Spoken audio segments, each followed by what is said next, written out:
Now, what are they to memorize? Some more modern version, and then someone else has another version, and so on it goes. However, I am not going to tell you that this and this only should be the text which you read. But let us remember the sovereign hand of God has been upon the translation of the Scriptures. Except where by deception certain parts of the Word of God were conveniently eliminated to suit the old teachings right from the Middle Ages. It is better that you should follow the church than that you should read the Bible for yourself. So saying, many people were led astray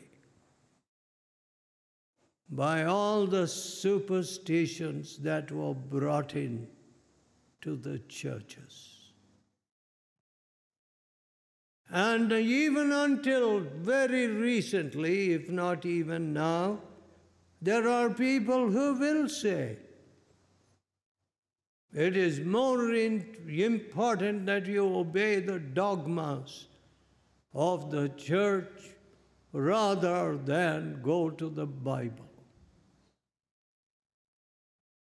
It's a very sad thing that people have been kept in darkness in this manner through the ages.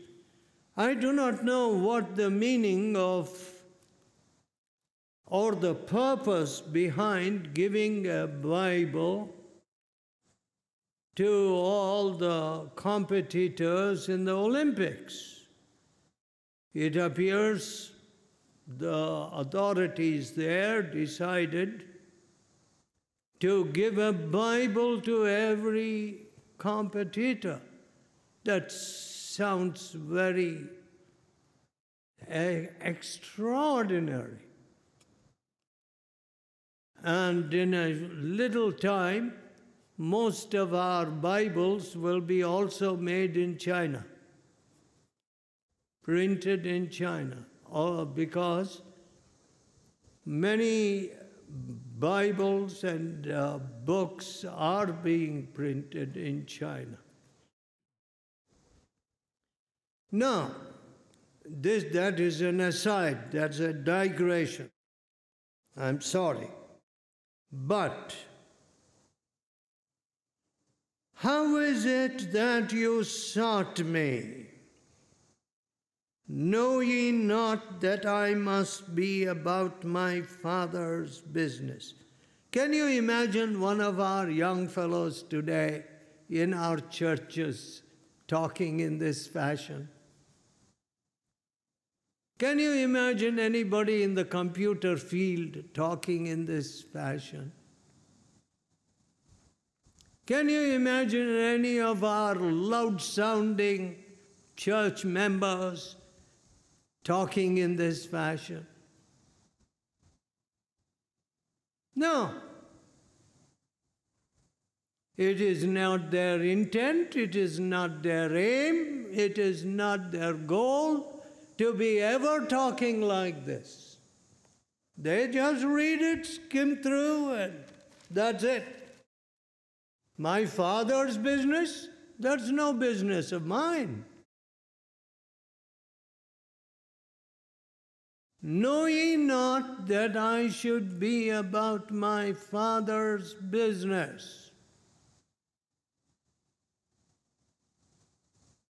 What if all the people, yesterday you saw a lot of young fellows, some of them engineering students, medical students, all kinds of professions were represented there. Now, in that students' camp, and I often say, now look, some people talk about money and so on and so forth. But when I see a group of people like that before me, I think of all the cumulative treasure of their spiritual talents, their potential. What is money compared to that potential?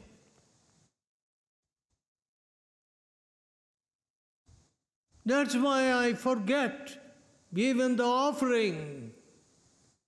I get so lost in the message.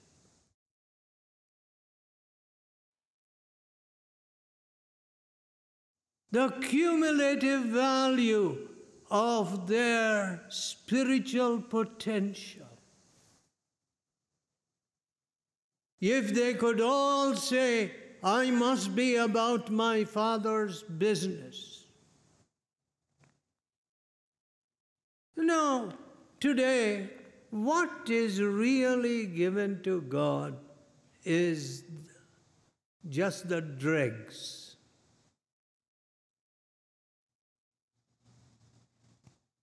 You know, rarely do you feel like drinking the dregs. You throw them out or wash it clean or whatever. What is really given to the Lord today is the tail end.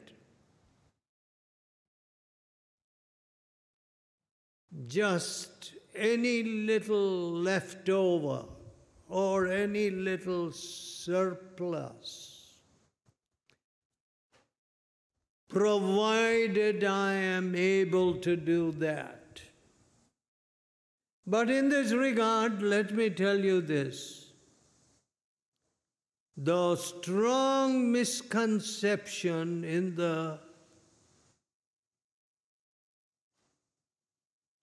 third world, as we call it, the strong misconception is that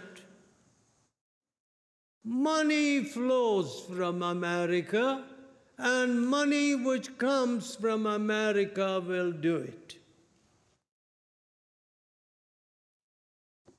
I say to them, look, do you think you're all a bunch of beggars? You don't own the shirt which is on you? Didn't you buy it?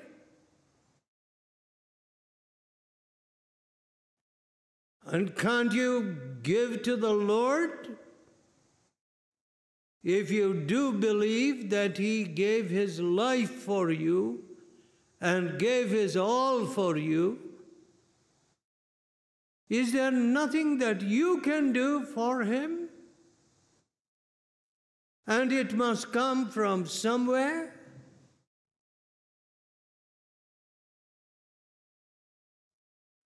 Let me tell you, my dear friends, that's when I hear people saying, oh, look here, there are so many people out there ready to preach, provided you give them some money. I say, I don't want mercenaries. I don't want a bunch of fellows who will do work for God because you pay them. We have gotten into that idea today that money wins everything. There's nothing that money can't do. That's wrong.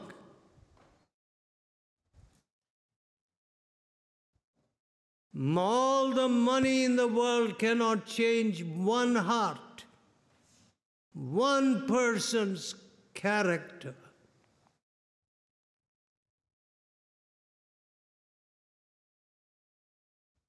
And what is it that we are so stuck with this money thing?